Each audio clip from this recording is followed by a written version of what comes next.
¿Qué tal? Muy buenas tardes. Le agradezco a mi nieta María Fernanda que me esté ayudando a llevar a cabo esta grabación. Quiero tocar 3-4 temas lo más breve que pueda.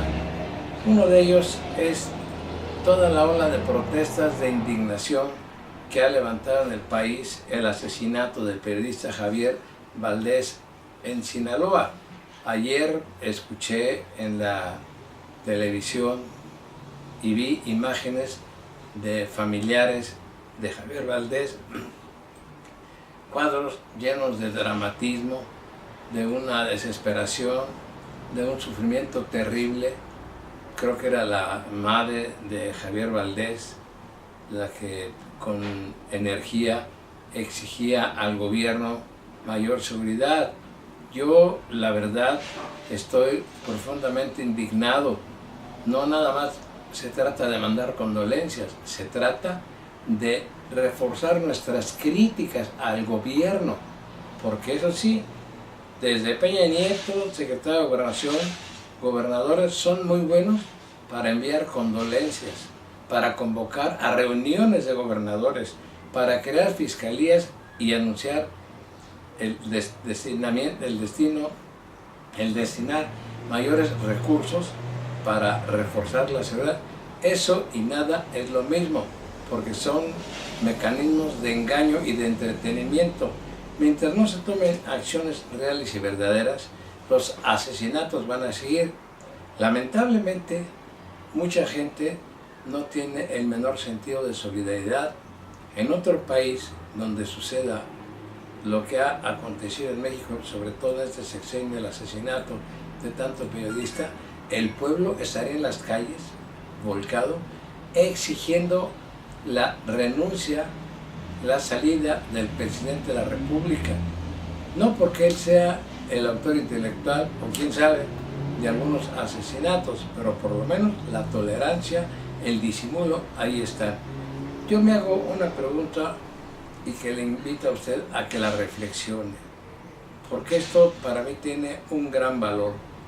¿Por qué únicamente han sido asesinados periodistas que hacen críticas severas al sistema, que hacen críticas a los gobernantes corruptos, desvergonzados, que saquean el erario, que viven espléndidamente y que jamás son castigados?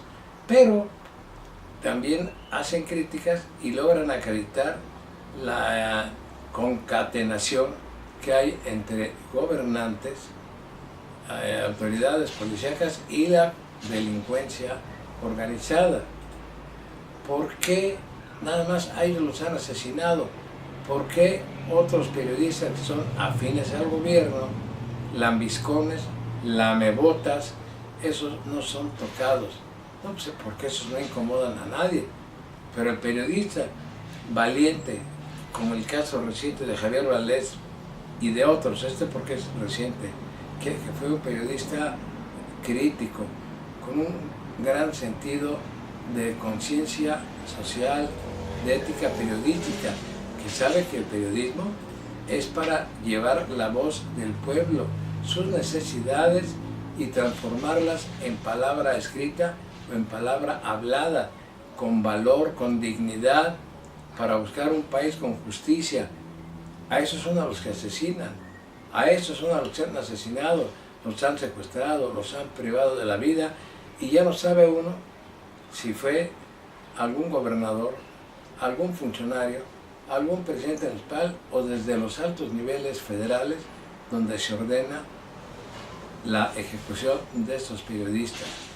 Esto no va a cambiar si el pueblo no toma conciencia, si el pueblo sigue callado, sometido, indolente ante todo esto. En este caso me refiero a los asesinatos entre periodistas, que lo mismo es asesinar a un periodista que a una persona que realiza cualquier otra profesión. Aquí el asunto se torna más grave, no porque haya privilegios o deba de haber privilegios para el periodismo, no, sino porque en una u otra forma esos periodistas expresaban la opinión pública, lo que recogían y de lo que se enteraban de las pillerías, de las tracaladas de los funcionarios públicos. A ellos son a los que han asesinado, a los que luchan por defender a los activistas, por la defensa de los derechos humanos, son a los que han asesinado. A los otros que no se meten ni con el gobierno, llámese gobierno municipal, estatal o federal, no les pasa absolutamente nada, no los tocan. Pero el que está en riesgo permanente es el periodista valiente, que sabe que la misión que tiene es cumplir con honradez y con un alto grado de sensibilidad y de patriotismo, el dar a conocer lo que él sabe, lo que él investiga, no está inventando. Claro, eso incomoda a los funcionarios públicos y pueden utilizar a sicarios, al propio crimen organizado para el asesinato de periodistas y de defensores de los derechos humanos. Mire, una prueba muy palpable de esto. Usted se enteró hace unos días que en el estado de Guerrero un grupo de periodistas fue detenido o retenido por algunos momentos u horas por un grupo de civiles de más de 100 armados, y sin embargo a menos de 300 metros se encontraba un retén militar. No actuaron, se enteraron y no actuaron, no hicieron absolutamente nada. Entonces yo sí manifiesto mi repudio, mi indignación y las patrañas del gobierno de convocar a reuniones con gobernadores, a crear y designar fiscalía especial. Eso y nada es lo mismo.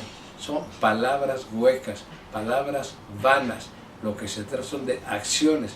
El gobierno sabe perfectamente por qué y quiénes han ordenado la ejecución de esos periodistas. Sin embargo, lo disimulan, se quedan callados, porque seguramente de diferentes niveles de gobierno, llámese federal, estatal o municipal, se llevan a cabo estos salvajes acciones que quedan en la impunidad y van a seguir aconteciendo, créanmelo. En contra, es un peligro el ejercicio del periodismo. Aquí ya hace falta la intervención de la Corte Penal Internacional. Por eso el señor Peña Nieto estaba muy molesto cuando un organismo serio internacional con sede en Londres le dijo que México ocupa el segundo lugar en violencia después de Siria. Se incomodaron. No están mintiendo, están diciendo la verdad. Así es que no solo manifiesto mi indignación, sino que desde aquí seguiré protestando, seguiré señalando corruptelas, raterías de funcionarios públicos. Mire, por ejemplo, este asunto que es gravísimo, y lo quiero comparar con lo que le acontece a la todavía legisladora Eva Cadena, ex candidata del partido Morena a la presidencia municipal de La Chontalpa, creo, allá en el estado de Veracruz, que quien estúpidamente sí incurrió en una falta grave, gravísima, puede ser calificada hasta de un delito electoral, de recibir de manos aparentemente anónimas, porque no aparece en el video el rostro de quien le entrega esos 500,000 pesos. ¿Qué comparación puede tener esto con lo que a continuación voy a leer? Esto es grave. Dice: Reforma, o sea, el periódico Reforma, exhibe fortuna de Humberto Moreira detectada por Estados Unidos, y él advierte que demandará, lo hace a través de un video. Fíjense nada más y escuche usted. El exgobernador de Coahuila, Humberto Moreira Valdés, informó que va a denunciar penalmente al diario Reforma por las infamias y calumnias que publicó este martes sobre presuntas cuentas bancarias de su familia en las Islas Caimán y en Mónaco, y aseguró que en ello está involucrado el expresidente Felipe Calderón. En la nota se afirma, esto le repito, ponga atención, en la nota se afirma que la esposa y la cuñada de Moreira Valdés manejaron recursos en esos dos paraísos fiscales hasta por 62.1 millones de dólares entre 2013 y 2016, conforme a una investigación del Departamento del Tesoro de Estados Unidos por corrupción, lavado de dinero y narcotráfico en contra de Humberto Moreira, ex líder nacional del PRI, y su hermano Rubén, actual gobernador de Coahuila, se da cuenta de una serie de movimientos financieros sospechosos de los familiares. El periódico accedió al expediente FKA 835-530-MMBT de la Red contra Crímenes Financieros, una agencia especial que almacena y analiza información sobre transacciones financieras para combatir delitos financieros como fraudes, lavado de dinero y financiamiento al terrorismo. El documento incluye estados de cuentas bancarios que detallan decenas de depósitos de dólares en efectivo en el Brookfield Bank de San Antonio, Texas, entre 2013 y 2016, y forman parte de un expediente de la FINCN del Departamento del Tesoro de Estados Unidos. Revelan la riqueza acumulada por Vanessa Guerrero Martínez, cónyuge de Humberto Moreira, y Cecilia Aguilar Morales, esposa de Iván, hermano del exgobernador. Precisa que Guerrero aparece como titular de la cuenta 00010194130 en BNP Paribas Private Bank Mónaco, que en octubre de 2015 tenía saldo de 10.8 millones de dólares y para abril de 2016 registró 16.6 millones de dólares, luego de recibir transferencias por 5.8 millones. Los recursos fueron enviados desde la cuenta 483-71115 de Ricardo Mendoza Reyes en Broadway National Bank de San Antonio, Texas. Mendoza está casado con Elisa Moreno Valdés, hermana de Humberto y de Rubén, el actual gobernador de Coahuila. Elisa, en respuesta a esa información, Moreira Valdés difundió un video en el que califica la nota de reforma como una novela y asegura que la derecha sigue utilizando al mismo medio informativo que deforma la verdad y ahora inventa historietas, por lo que procederá legalmente en contra de reforma, que llega, dice él, fíjese usted, dice Moreira, que reforma llega a un público idiotizado y queda muy claro que está al servicio de la derecha. Bueno, según el exdirigente nacional del PRI, a días de los comicios para elegir gobernador en Coahuila, los de la derecha están desesperados y alimentan mentiras para ocultar las anomalías que ellos han cometido. Están totalmente enloquecidos por su sistema de derrota, destacan el video titulado Desmintiendo a los medios de información, y difundió anoche, pues según el gobernador le fue filtrado el contenido de la investigación en poder del diario Reforma. Aquí, ¿por qué el presidente de la República no le ordena a la PGR que esto lo investigue?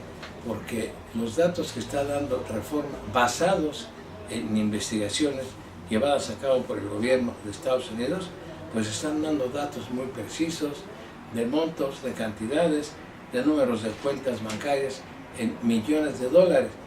A otra mujer que le dio cometió esa estupidez de recibir 500,000 pesos, está en un procedimiento para desaforarla y tuvo que renunciar a la candidatura. Eso y más se merecía de Morena a la alcaldía de la Chontalpa, creo, allá en Veracruz. Pero ¿y estos casos? ¿Por qué no los investigan?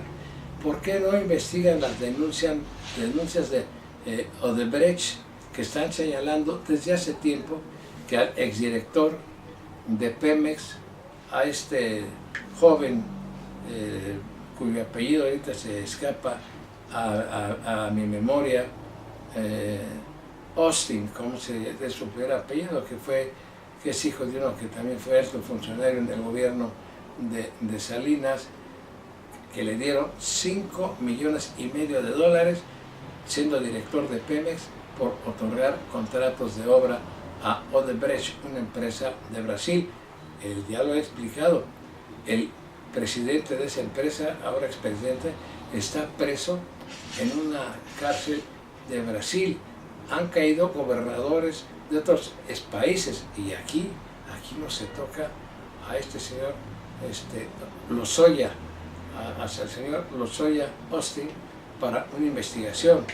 Qué casualidad que en Florencia está privado de su libertad el otro sinvergüenza Thomas Yarrington, exgobernador de Tamaulipas, y Estados Unidos ya envió toda la documentación solicitando la extradición para cumplir con los protocolos internacionales y los convenios de extradición firmados con el gobierno de Italia para que Yarrington sea llevado a ser procesado en una corte norteamericana, también por lavado de dinero, por estar metido en el narcotráfico y por manejo de recursos de procedencia ilícita.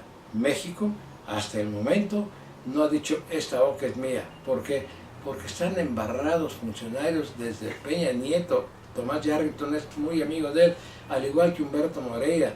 Acuérdese usted que al inicio de la campaña de Peña Nieto, el dirigente del PRI en México, pues era este sinvergüenza de Humberto Moreira, pero no, a ellos no se les toca, es la delincuencia de cuello blanco, la delincuencia dorada.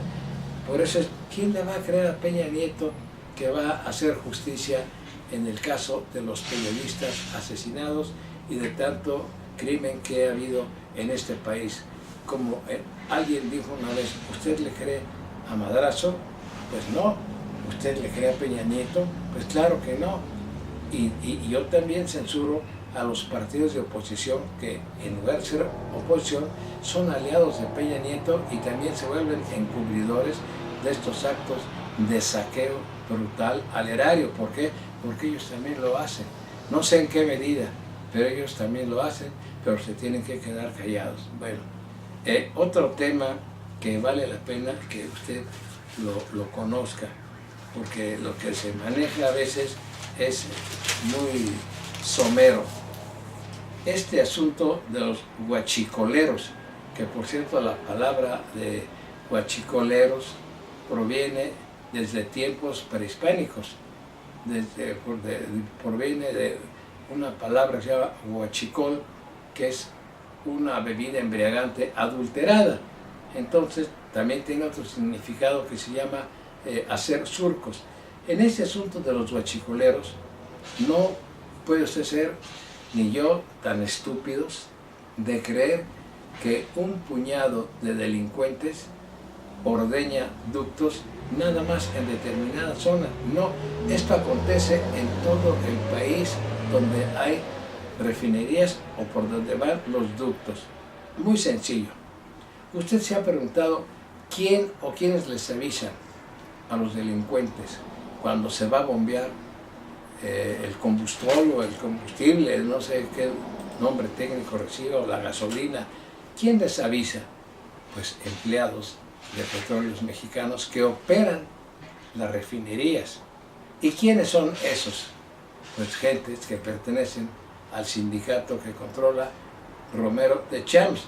O sea que el gobierno, como siempre, nos quiere ver la cara de estúpidos. Simplemente sepa usted que desde el inicio de este régimen de Peña Nieto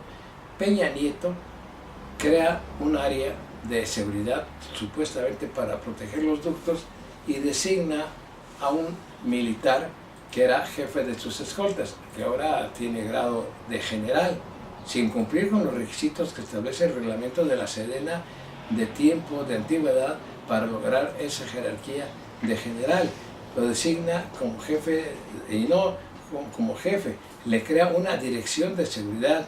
Bueno, este sujeto, este general, que por aquí, si usted me da unos segundos, debe de venir su nombre, el nombre de este general que fue designado al inicio del régimen de Peña Nieto como le crean esa secretaría, es el general León Trauwitz.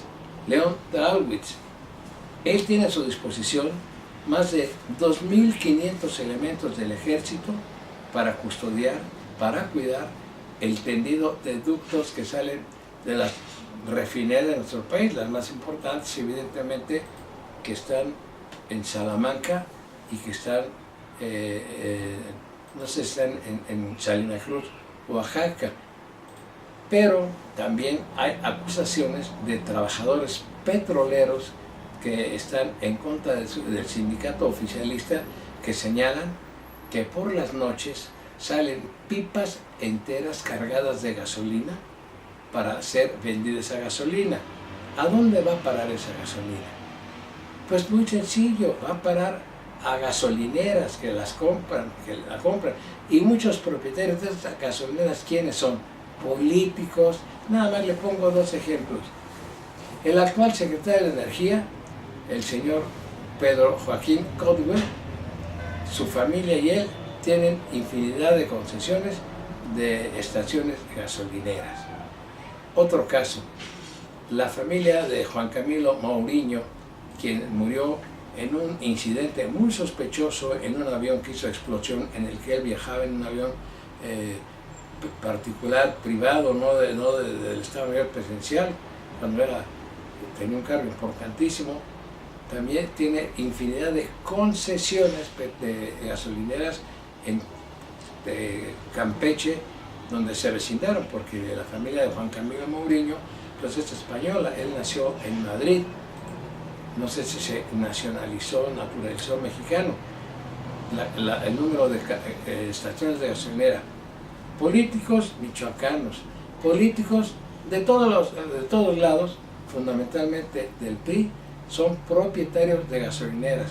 ¿Usted cree que un puñado de personas, por muy delincuentes que sean, por muy fregones que sean, son capaces de causarle daños de más de 28,000 millones de pesos al año a Petróleos Mexicanos por extracción de ductos?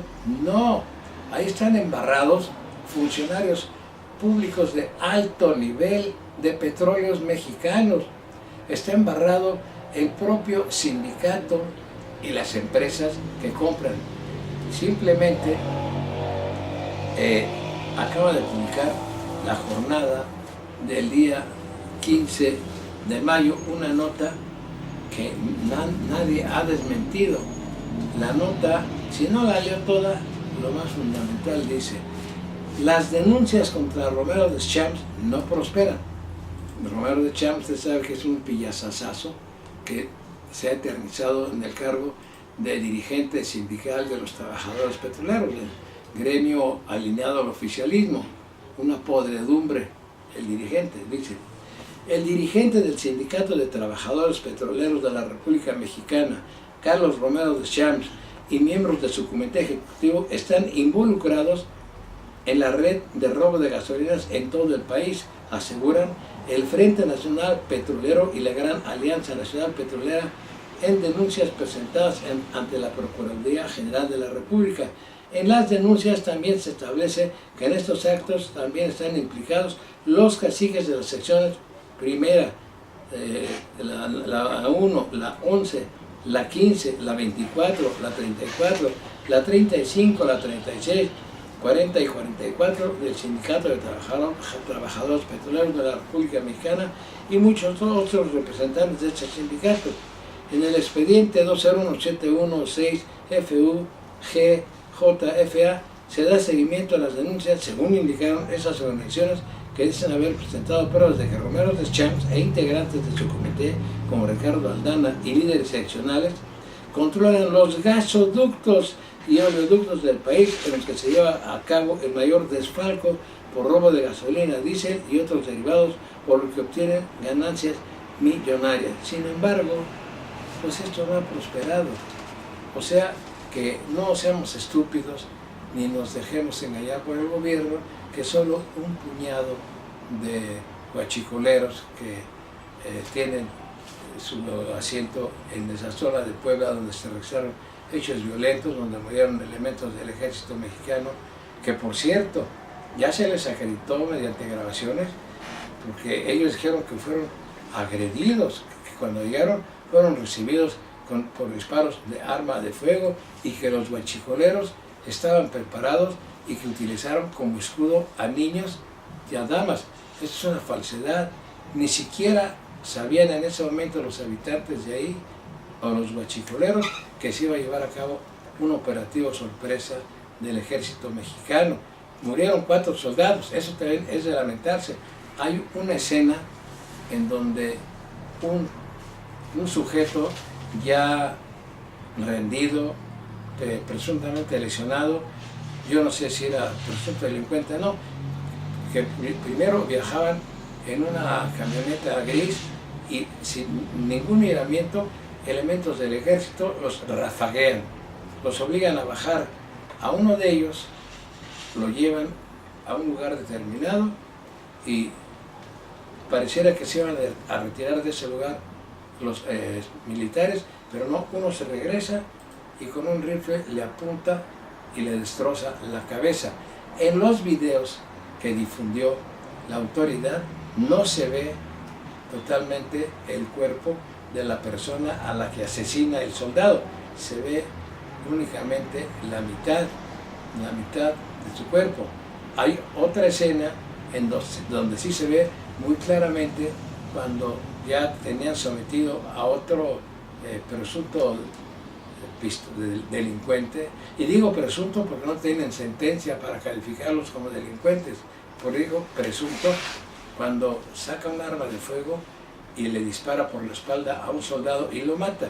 Bueno, eso le demuestra a usted la impericia de los soldados que mandan a esos operativos, porque un militar, sobre todo un soldado, a pesar de que un sujeto está herido o lo considera muerto, debe de revisarlo para saber que no porta armamento alguno.